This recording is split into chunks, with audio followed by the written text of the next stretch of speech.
Welcome to Joyful Living DMV. We invest in real estate.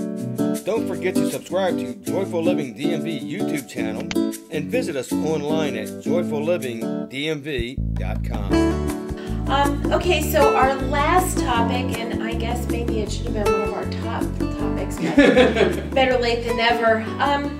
It seems like the cost for closing is always one of those things that people don't talk about, and I also think people don't figure into their overall scope of what it's going to cost to close a deal. Because sometimes we'll say, you know, if we don't have to pay for that for 2 closings, a deal is more enticing to us versus if we have to pay at the beginning and then pay again with the end.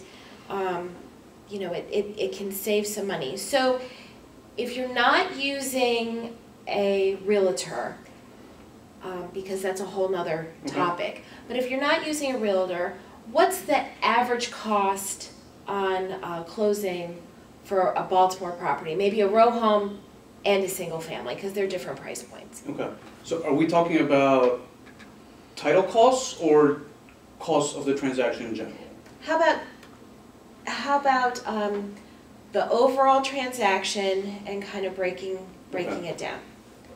The overall transaction really depends of how the costs are being split between buyer, seller, and how the property is being acquired. Okay. For example, if you're buying property at an auction sale, generally the buyer is going to be paying all of the closing costs, plus some additional costs. They may be paying interest on the sales price from the date of the sale, not the date of closing, but the date of the sale through the date of closing.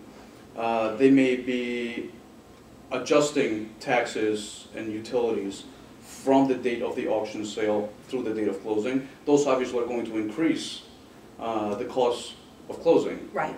You might be paying 6% or 12%. I've seen even higher on interest that's running on the transaction. So right there, I mean, that's an additional cost that they may be paying. As far as transfer taxes, which everybody wants to know, transfer taxes in Baltimore City, for example, which is one of the highest jurisdictions in Maryland, you're looking at 3% of the total cost of the transaction. Okay. So on a regular $100,000 purchase, you're looking at $3,000. On an auction, you're going to be paying normally 100% of those costs. On most sales, those costs are going to be split between the buyer and the seller. Okay. If you're an investor, if you're going to be selling the property to a home buyer, if they are first-time home buyers or they're going to occupy the property, which is generally the case, there are some credits that the state and each individual jurisdiction may give to the buyer. So first-time home buyers get the state transfer tax, their share of the state transfer tax waived, and Baltimore County, Howard County, Harford County, Baltimore City do give some credits for owner occupancy, which may range from $200 to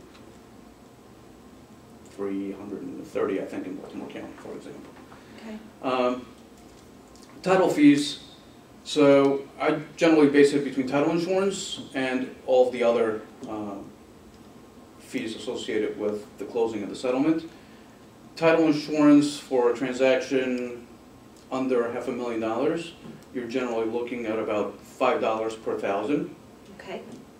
So a $500,000 house would be about, title insurance about $2,500 or so. All of the other title costs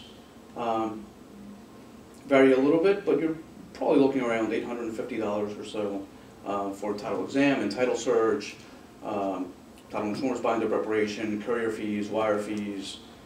Some jurisdictions in Maryland have, most jurisdictions in Maryland have lien certificates that we need to get. Those range for $20 to $55, $60. So money. you have an idea of it's going to be about $850 usually. If you're getting a loan, you're going to have all the lender fees. And hard money, as you're well aware, I mean, you have points. Those can range. Usually see something in the 2 to 4, sometimes 5% of the transaction. Appraisal fees, credit report fees, interest, It all insurance, adds up. all of that adds up, as you're well aware.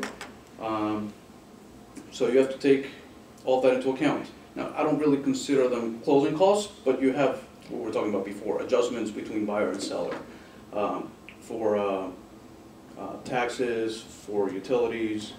So you have to take those into account. They're not really closing costs, they're adjustments that you have between the parties, but you're going to have to take those into account. And all of that shows up on the HUD-1 or the ALTA. Correct. Or what's the new word? The buyer... The closing disclosure. Closing disclosure, right. It all depends on who you're working with as to how they're going to label it. It's you know, I thought I was savvy when I started saying ALTA, and then, well, no, it's this. No, it's this. And I'm like, okay, whatever. I can't keep up with all the alphabet soup. Yeah, having started about 20 years ago, I still like the HUD-1. I do too. That's what I got started with, and that's what I'm used to. They're all this. I mean, they'll give you the same information. So. Yes, yes. So, but I think it's important that people understand that it's not just, you know, one set amount of numbers. It's all of these things that add up to the closing costs. And when you're looking at getting hard money, you're not going to get all of those fees included in your hard money. So you need to plan, and you need to plan that cost is going to be there both on the buying end and the selling end. Absolutely. Because, like yesterday, we went to look at a deal. Well, when you're down to less than $30,000 profit, and you haven't really thought about the closing aspect of it, and you're at $30,000, is it really at that point a deal? Right, there might be another $10,000 that you need to take into account. So we find that when we're running our numbers, when Karen is running our numbers, you know, she has a special percentage that she runs for closing on both ends, and that also, that percentage that she does includes the real estate. And then that way, yes, her number is a little bit higher, but that also gives us our oops factor. Absolutely. Oops, we missed this, or oops, this came up in the deal. So it helps us to adjust for that. So yeah, it's interesting how people overlook part of the most costly part of doing a deal. And you know, I mean, you can call me or somebody in my staff anytime, any day of the week, and we can run numbers for you. You tell me, here's the sales price, loan amount, here's the lender that we're using, these are their fees, and we'll put the whole thing together for you, so you have a basic idea of what the closing costs are. Thank you for watching. We ask that you subscribe to our YouTube channel, Joyful Living DMV, to automatically see our latest videos.